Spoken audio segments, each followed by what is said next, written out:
Esto no era problema antes.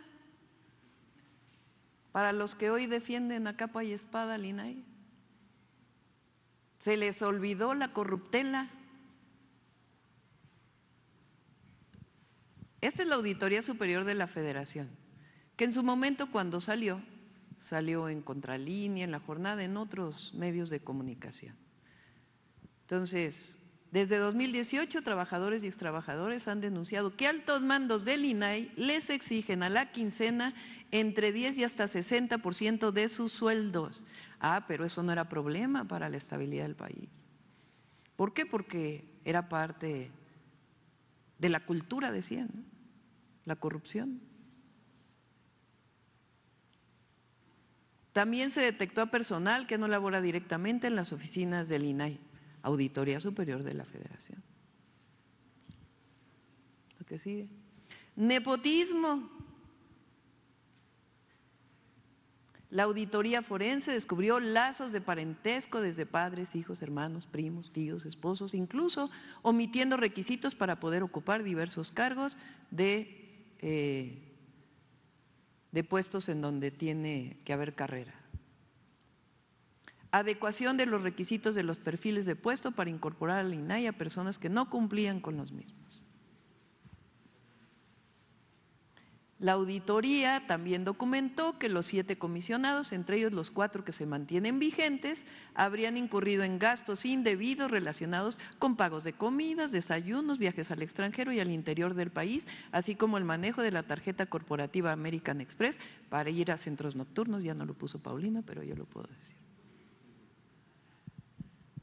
¿Qué sigue? Los comisionados que se mencionan ahí incurrieron en cargos a las tarjetas corporativas sin acreditarlos, viáticos sin acreditar, que hayan sido estrictamente necesarias para las actividades de la comisión y falta de acreditación del registro presupuestal y contable por concepto de viáticos devengados. ¿Hasta ahí?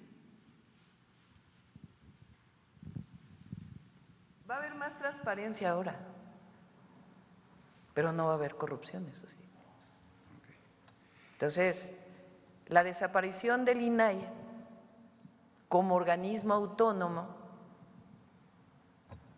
lo que hace es acabar con esto. Pero las funciones van a… Pero las funciones se incorporan a la Secretaría Anticorrupción y los datos personales se van a resguardar.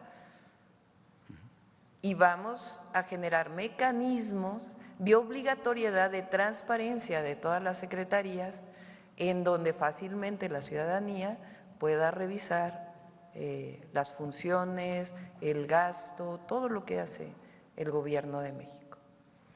Pero me llama la atención, y hay que decirlo, ¿no? Porque toda la comentocracia hoy sí dice que se está poniendo en riesgo el país.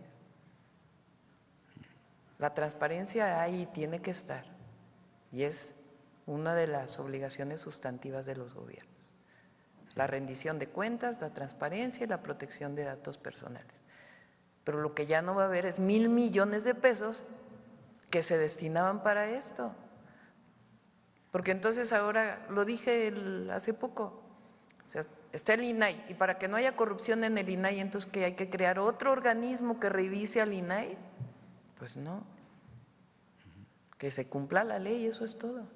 Humano al agua en cantidad y calidad suficiente, asegurar la sostenibilidad de nuestros recursos y fomentar un manejo adecuado y responsable del agua en todos sus usos. Siguiente lámina, por favor. Es importante partir de cómo se distribuye el agua en nuestro país.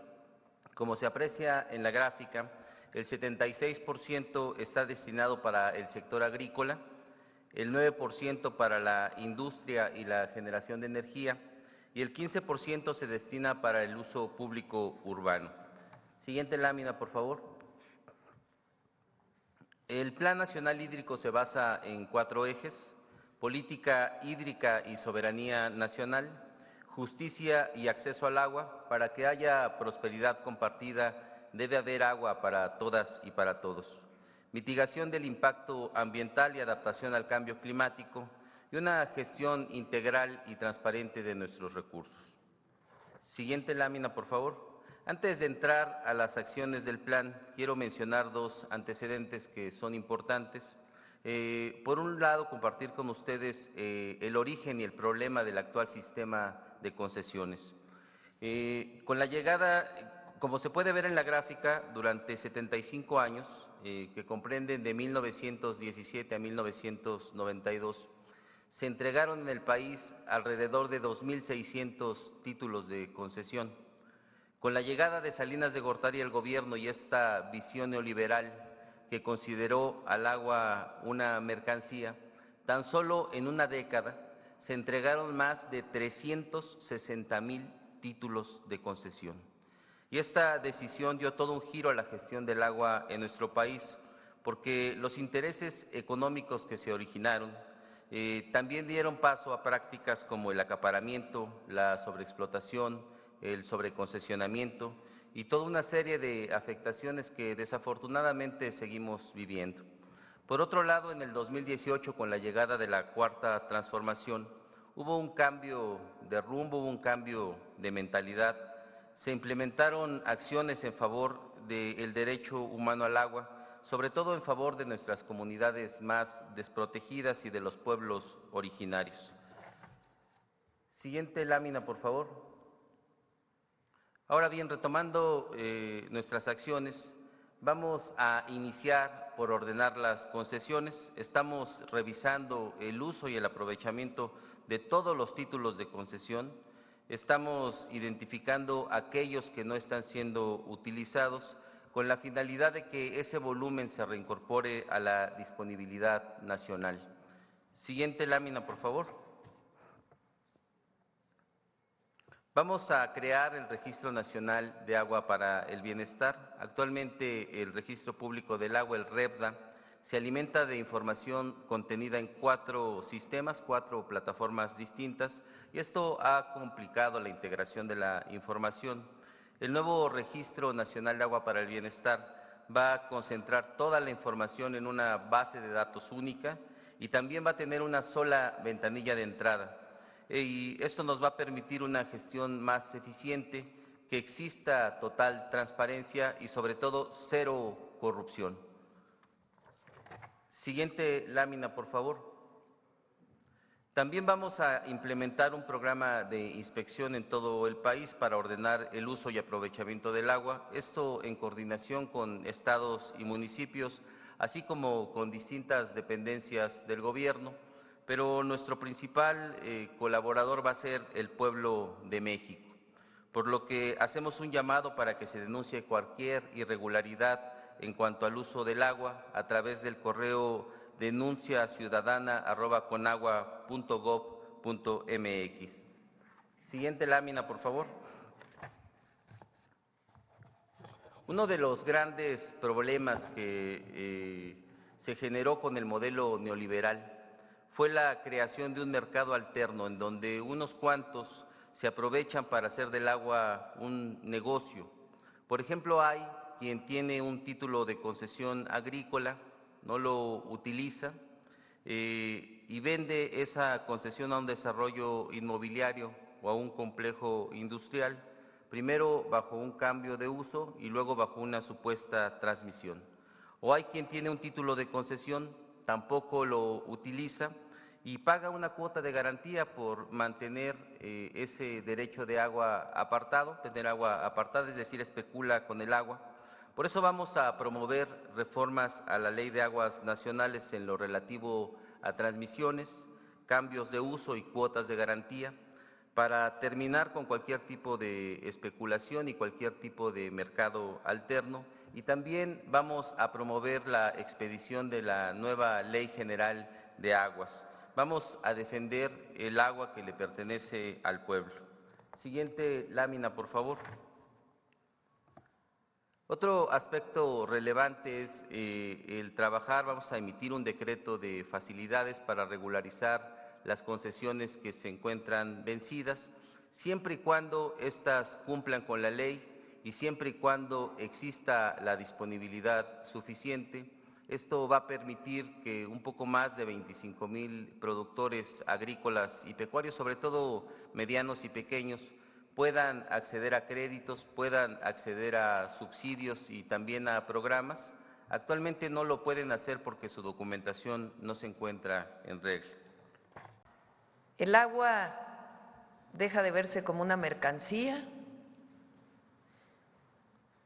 y se reconoce como un derecho. Esa es una de las esencias del Plan Nacional Hídrico. Se deja atrás la visión neoliberal. Ya había iniciado con el presidente López Obrador, pero le vamos a dar un impulso mayor a recuperar el agua como un bien de la nación y como un derecho humano.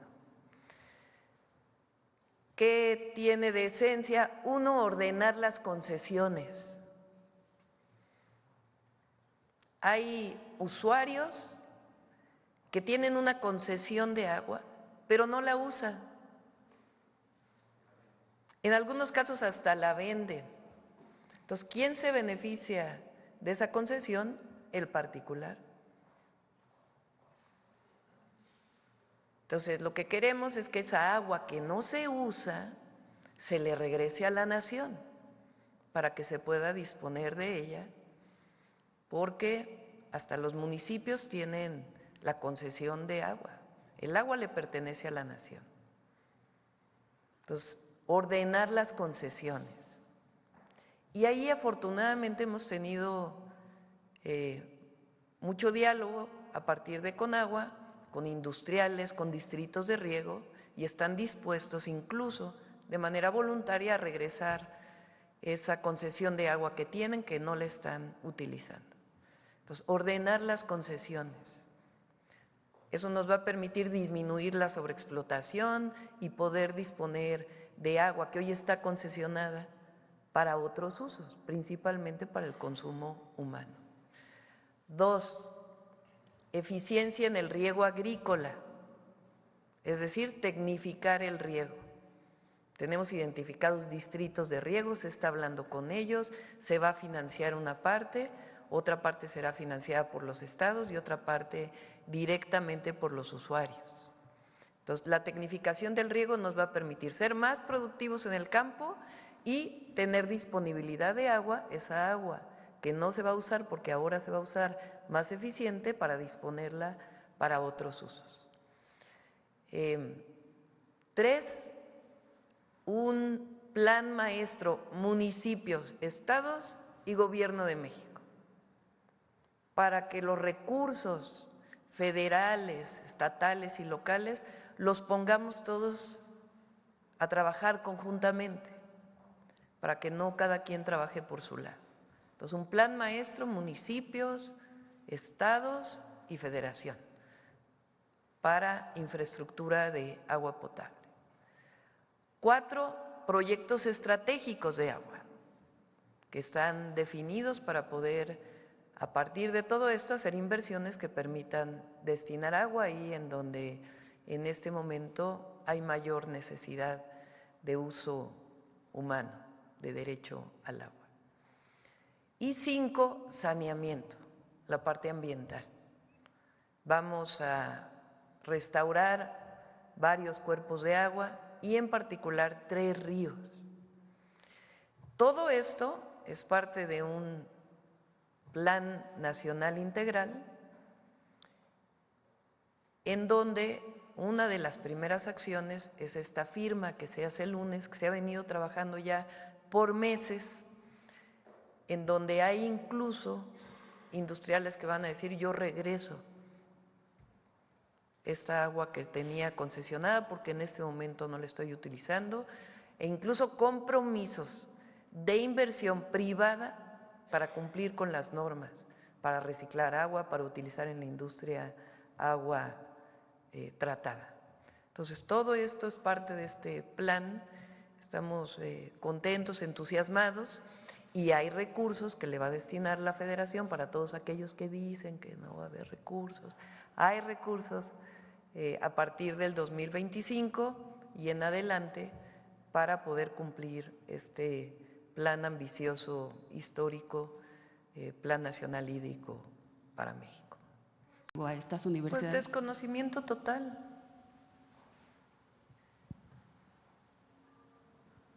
Recuerdo que cuando el movimiento estudiantil del 86-87 defendían que hubiera cuotas en la UNAM, que hubiera restricción en el ingreso. Él fue el que llamó ninis a los jóvenes. Entonces, es un desconocimiento total. ¿Es un programa educativo distinto? Sí. Pero hay que preguntarle a las y los jóvenes que asisten a las universidades Benito Juárez. Ahora, ayer lo expliqué. Vamos a fortalecer y ampliar las Benito Juárez. Y vamos con un nuevo sistema educativo para la educación superior, que son las universidades Rosario Castellanos y las universidades de la salud. Vamos a firmar ya pronto el decreto para hacer de la Universidad Rosario Castellanos la Universidad Nacional Rosario Castellanos. Y como saben, vamos a iniciar con 2 sedes, una en Chiapas y la otra en Baja California. Cuando fui jefa de gobierno, la Rosario Castellanos hoy atiende a cerca de 60,000 jóvenes que antes no tenían otra opción en la educación superior. Entonces, son distintos sistemas educativos que cumplen diferentes funciones. Entonces, las universidades Benito Juárez son universidades consolidadas que tienen un sistema educativo distinto. Y es mucha ignorancia el que diga que es fraudulento. Segundo, las universidades nacionales Rosario Castellanos o la Universidad Nacional Rosario Castellanos, que se va a ampliar. Y, por otro lado, el TECNM, el Instituto Politécnico Nacional y las universidades públicas, que van a tener su presupuesto. Hablé por teléfono con el rector de la UNAM cuando vino la disminución del presupuesto, porque ellos sacaron un comunicado. Le pedí al secretario de Educación que hablara con él y a la secretaria igual que al director del Politécnico, para decirles que en efecto había sido un error al disminuir la parte de personal que se disminuyó en otras áreas, que no afecta, por cierto, la operación. Y después me escribió un mensaje y entonces le llamé por teléfono e incluso él me dijo que estaba de acuerdo en que tenían que revisar sus gastos, en qué se destinaban sus recursos, por la declaración que yo hice ese día de que respetando la autonomía y conociendo mi alma mater, era importante que se hiciera un programa de austeridad republicana en las universidades públicas, que se dejara de destinar tanto recurso a la burocracia universitaria y que se destine a las funciones sustantivas de las universidades, que son docencia, investigación y difusión de la cultura, por lo menos en la UNAM. Evidentemente no estamos de acuerdo en que se trate a los migrantes como criminales. Para eso existen las instituciones de justicia en cualquier lugar del mundo. Y por eso ayer hice un especial énfasis, y lo vamos a seguir haciendo, y lo tenemos cuantificado y lo vamos a presentar en su momento públicamente, y cuando tengamos las reuniones con el equipo del presidente Trump, de la importancia del trabajo que realizan las y los mexicanos en Estados Unidos. ¿Cuántos recursos pagan en impuestos? El trabajo que realizan, que es de primera, la necesidad de los Estados Unidos de esos trabajadores y esas trabajadoras. Entonces, ese es un primer punto que es importante que lo definamos.